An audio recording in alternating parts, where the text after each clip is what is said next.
Welcome to Joyful Channel. Motivational story. உற்சாகத்தின் அலை. ஒரு மாவட்டத்தில் இருக்கும் சிறிய கிராமம் ஒன்றில் அருண் என்ற சிறுவன் பிறந்தான். சிறு வயதிலிருந்தே அவனுக்கு மிகுந்த ஆற்றல், உற்சாகம், கனவு காணும் திறன் இருந்தது. ஆனால் அவன் குடும்ப நிலைமை எளிதானது இல்லை. தந்தை தினக்கூலி வேலை செய்து வருவாய் ஈட்டினார். தாய் வீட்டு வேலைகளையும் அத்துடன் அண்டை வீட்டாரின் சாமான்களை தைத்து சிறு வருமானமும் பெற்றுக் கொண்டிருந்தாள். அருண் 10 வயதிலிருந்தே ஒரு விஷயத்தை மனதில் கொண்டிருந்தான். நான் என்னை மட்டும் உயர்த்திக் கொள்ளாமல் என்னை வளர்த்த இந்த கிராமத்தையும் உயர்த்த வேண்டும். இதைச் சொன்னபோது பலர் சிரித்தனர். சின்ன பையன்தான், பெரிய பெரிய கனவுகளா என்று கேலி செய்தனர். ஆனால் அருணின் உள்ளத்தில் அந்த கேலிகள் கூட ஒரு நெருப்பு ஏற்றின. அருண் பள்ளியில் சாதாரண மாணவன் அல்ல, எப்போதும் கேள்விகள் கேட்பவன். ஏன், எப்படி என்று தொடர்ந்து ஆராய்ந்தவன். ஆசிரியர்கள் சிலர் அவனது கேள்விகளை ஊக்குவித்தனர். சிலர் அட படிப்பதை படி, கேள்வி கேட்காதே என்று சாடினார்கள். ஆனால் அவன் நின்றுவிடவில்லை. ஒருநாள் அறிவியல் ஆசிரியர் சொன்னார், அருண், உன் கேள்விகளால் சில நேரம் நாங்கள் சிரமப்படுகிறோம். ஆனாலும் நீ கேள்வி கேட்பதை நிறுத்தாதே. அறிவு என்பது கேள்வியில்தான் ஆரம்பிக்கிறது. ஒருநாள் நீ இந்த கிராமத்திற்கு ஒளியாக இருப்பாய். அந்த வார்த்தைகள் அருணின் மனதில் அழியாத தடம்பிட்டது. தடைகள் வந்த போதும் நின்றுவிடாத உற்சாகம். 8ஆம் வகுப்பில் படிக்கும் போது தந்தை கடுமையாக நோய்வாய்ப்பட்டார். வேலைக்கு போக முடியாமல் போனதால் வீட்டில் வருமானம் குறைந்தது. பலர் அருணை பள்ளியிலிருந்து எடுத்துவிட்டு வேலைக்கு அனுப்புங்கள் என்று கூறினர். ஆனால் அருண்தாய் அதற்கு சம்மதிக்கவில்லை. என் மகன் படிப்பான், நம் வாழ்வை மாற்றுவான். அவன் படிப்பதை நிறுத்தினால் நம் எதிர்காலம் இருண்டுவிடும் என்று உறுதியானார். தாய் கூறிய அந்த வார்த்தை அருணுக்குப் பெருந்தெர்ச்சி. அவன் அதிக உழைப்புடன் படிக்கத் தொடங்கினான். காலை பள்ளிக்கு சென்று மாலை அண்டை வீட்டில் பாடம் சொல்லிக் கொடுத்து சிறு வருமானம் ஈட்டினான். படிப்பும் வேலையும் சேர்த்து அவன் வாழ்க்கை ஓடியது. ஆனால் அவனது உள்ளத்தில் ஒரே நம்பிக்கை இருந்தது. என் வாழ்க்கை மட்டுமல்ல, என் கிராமத்தின் வாழ்க்கையையும் நான் மாற்ற வேண்டும். 10ஆம் வகுப்பு பொதுத் தேர்வில் அருண் மிகுந்த நம்பிக்கையுடன் தேர்வுக்கு உட்கார்ந்தான். ஆனால் சில காரணங்களால் எதிர்பார்த்த மதிப்பெண்களை பெற முடியவில்லை.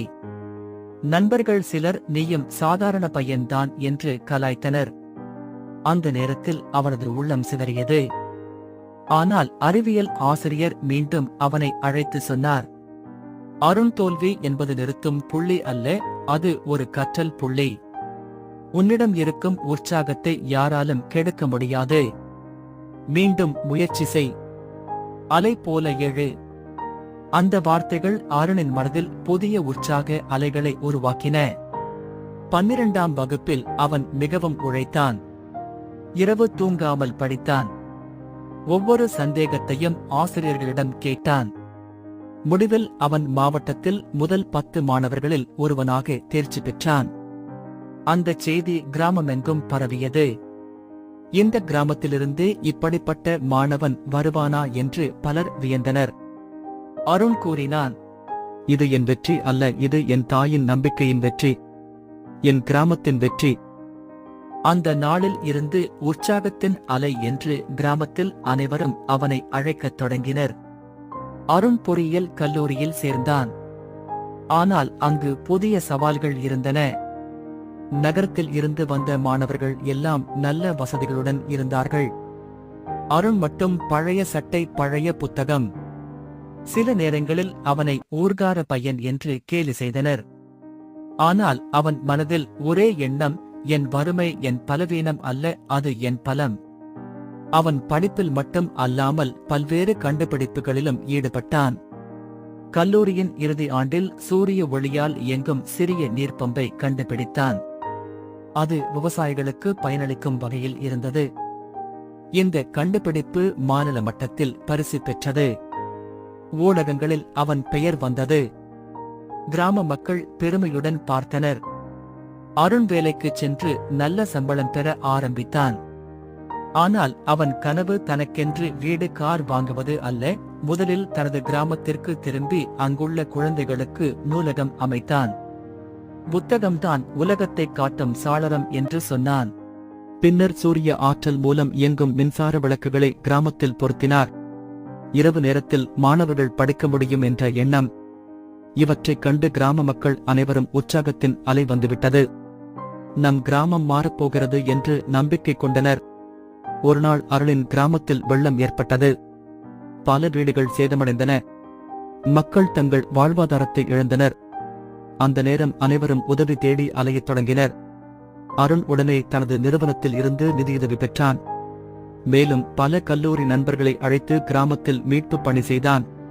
அவன் சொன்னான், உற்சாகம் என்பதற்கு அர்த்தம் நம் வெற்றியை கொண்டாடுவதல்ல, சவாலின் நேரத்தில் பிறரை காப்பதே உண்மையான உற்சாகம். இந்த செயலால் கிராம மக்கள் கண்ணீர் மல்க நன்றியுடன் பார்த்தனர். அருளின் வாழ்க்கை கதை மாவட்டம் முழுவதும் பரவியது.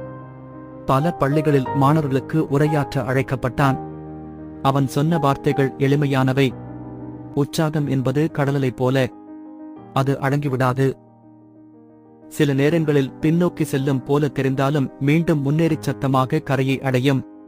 உங்களின் வாழ்க்கையிலும் உற்சாகத்தை அலை போல உயிர்ப்பித்து வைத்துக் கொள்ளுங்கள். அருளின் முயற்சிகள் பல்வேறு விருதுகளைப் பெற்றன. ஆனால் அவன் பெருமை கொண்டது விருதுகளால் அல்ல. தனது கிராமத்தில் பள்ளி மாணவர்கள் தினமும் புதிய புத்தகங்கள் படிப்பதை, விவசாயிகள் சூரிய ஆற்றல் பம்புகளை பயன்படுத்துவதைக் கண்டு கொண்டாடினான். அவனது தாய் சிரித்து கூறினாள், மகனே, நீ மட்டும் அல்ல, முழு கிராமத்தையும் உயர்த்திவிட்டாய். நான் உன்னை பற்றி பெருமை கொள்கிறேன்.